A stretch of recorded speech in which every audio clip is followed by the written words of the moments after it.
Hi guys, welcome back to my channel. For the Women in Leadership series, we have with us today Phillipa Sibanda. She is a pilot turned telecommunications leader, now guiding Harare Central Hospital. She's an angel investor in African startups, a champion of women entrepreneurs, and a mentor to youth in early stage ventures. So let's go and talk to Phillipa. Hi Phillipa, how are you? Doing great. Thank you for having me today. So good to have you. Tell me, Phillipa, you're a pilot who decided to go into the healthcare industry. First of all, I want to know how that happened, why that happened, and then I want to know how your diverse career experiences shaped your leadership style. So, aviation was my first love. So, as a teenager, I had my first flight when I was about 13 years old. Wow. I flew from Harare to Gweru, which is about a 5-hour flight, 5-hour drive normally, and it took us 30 minutes. So I was fascinated by aviation from a really young age because it left an impression on me. The idea that something that would take 5 hours would actually only take 30 minutes, Right. So that's what drew me into aviation. So my curiosity has always been what leads the places I go and the industries I end up in.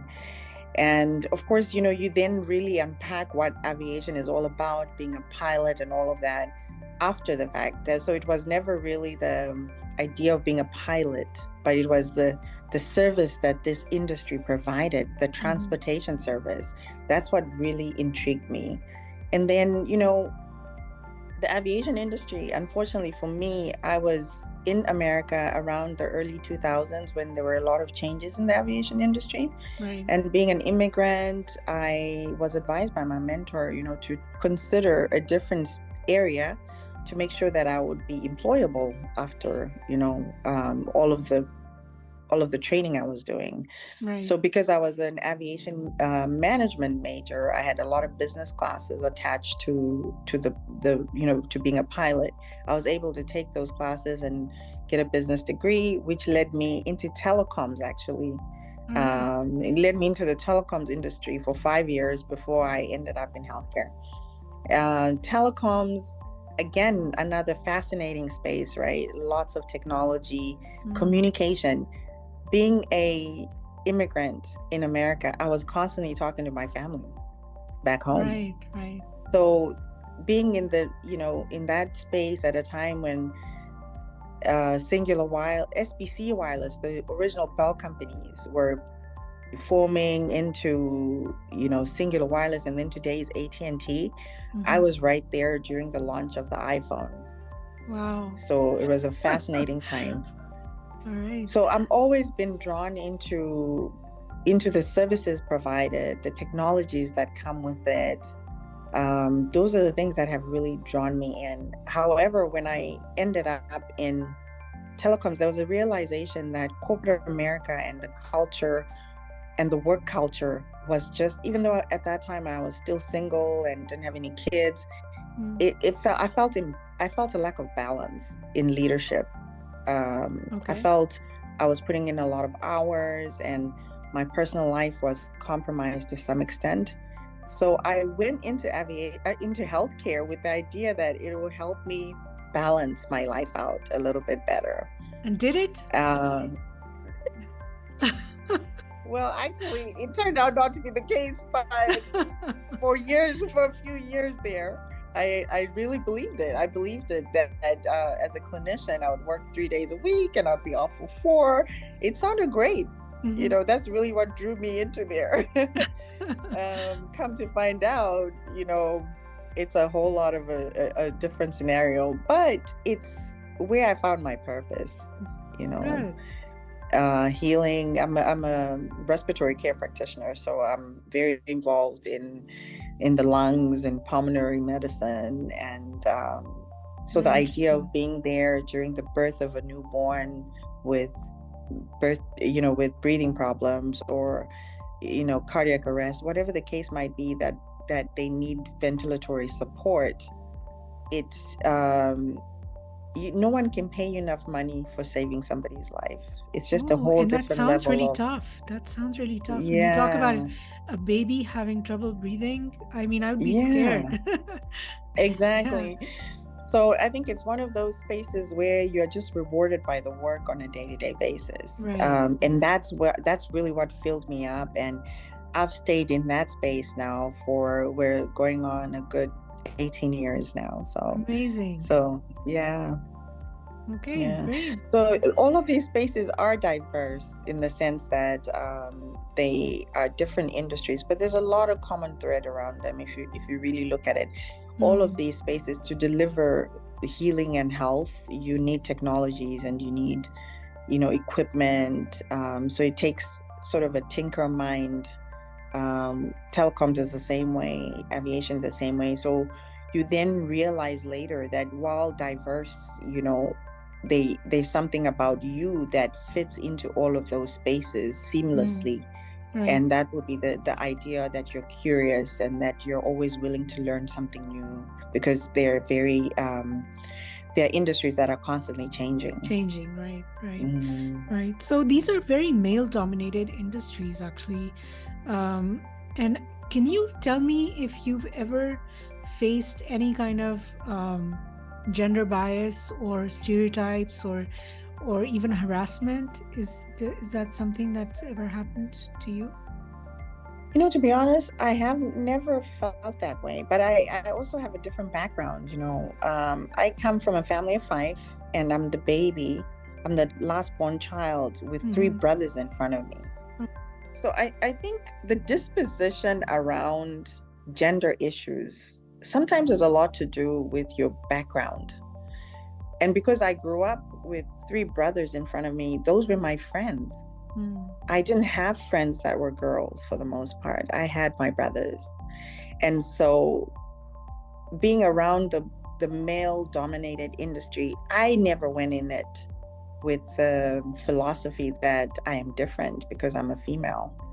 I would take on the load like everybody else. I never expected a different treatment because I was a woman.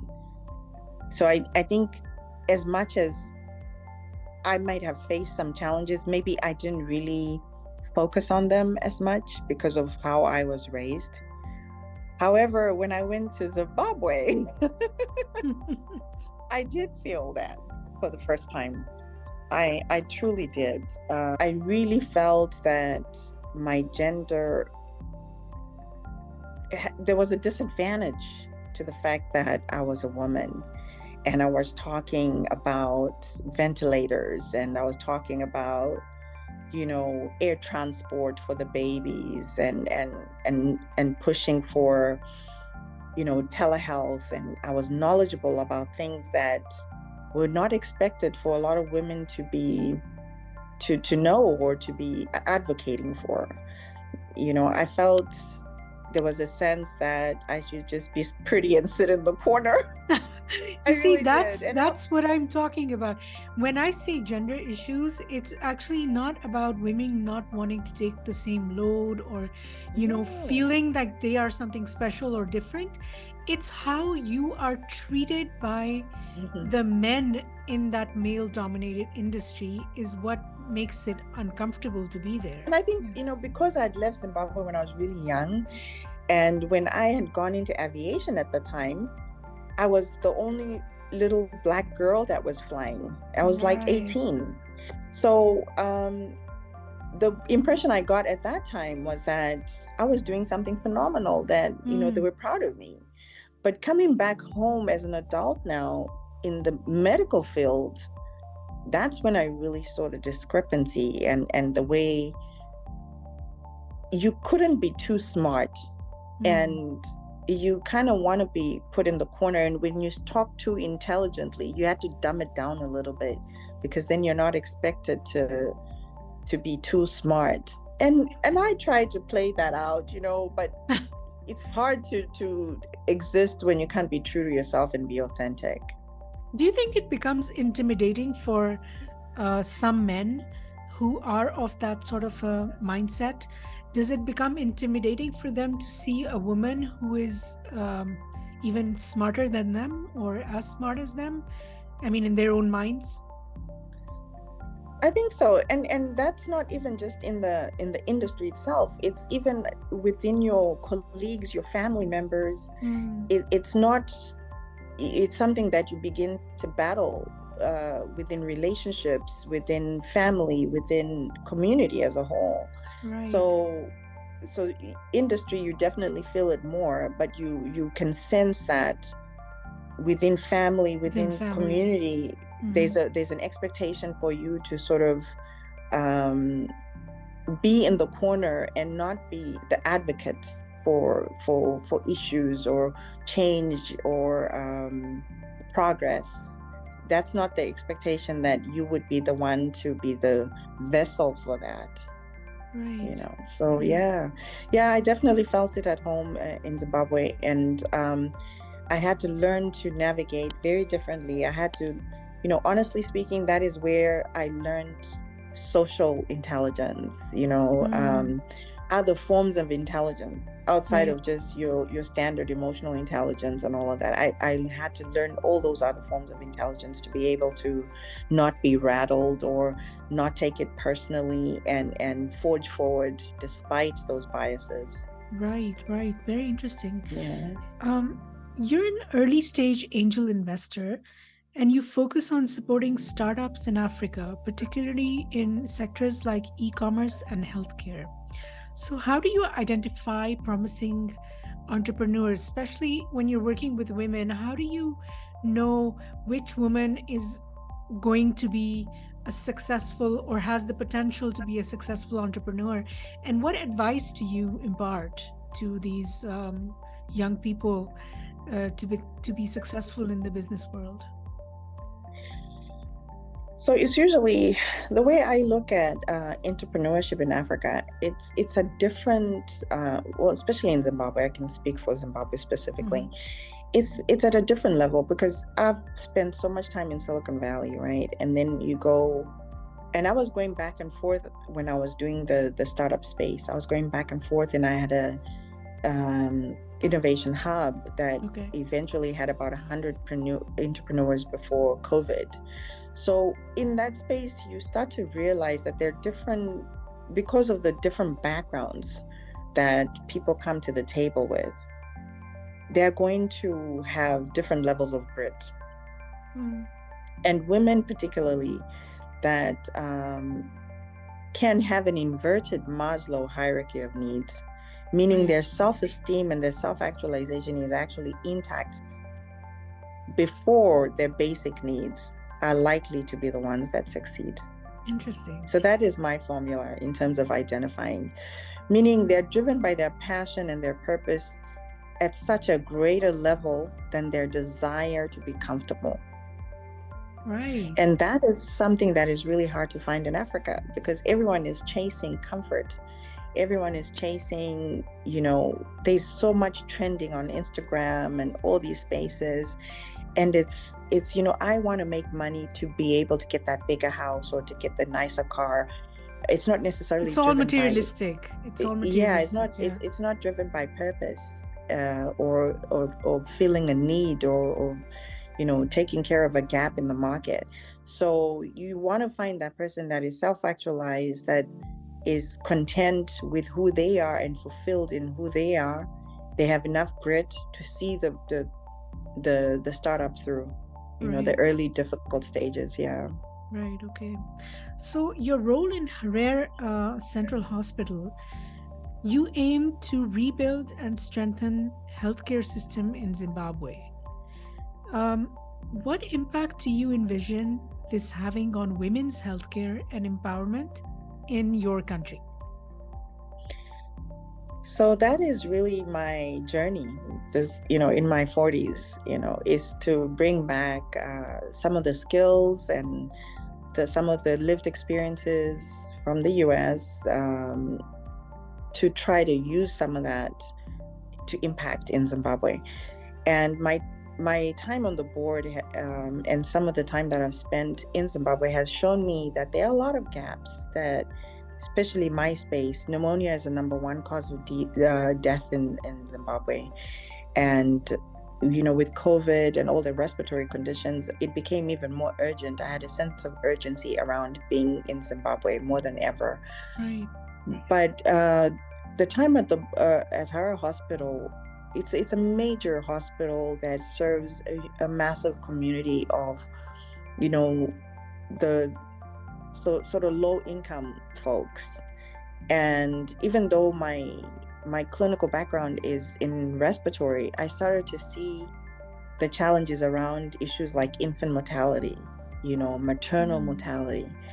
And a lot of it has to do with the lack of prenatal care. It has to do with, the lifestyles and the choices of young people, young women particularly.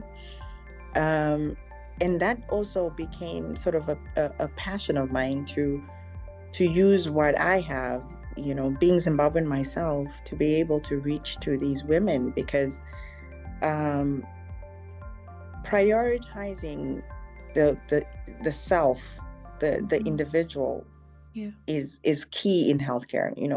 We can sell everyone, to get your prenatal checks done. We can sell all of that to everyone, but it has to be a deep desire for women to feel that it's necessary for them to make sure their baby and their health is good.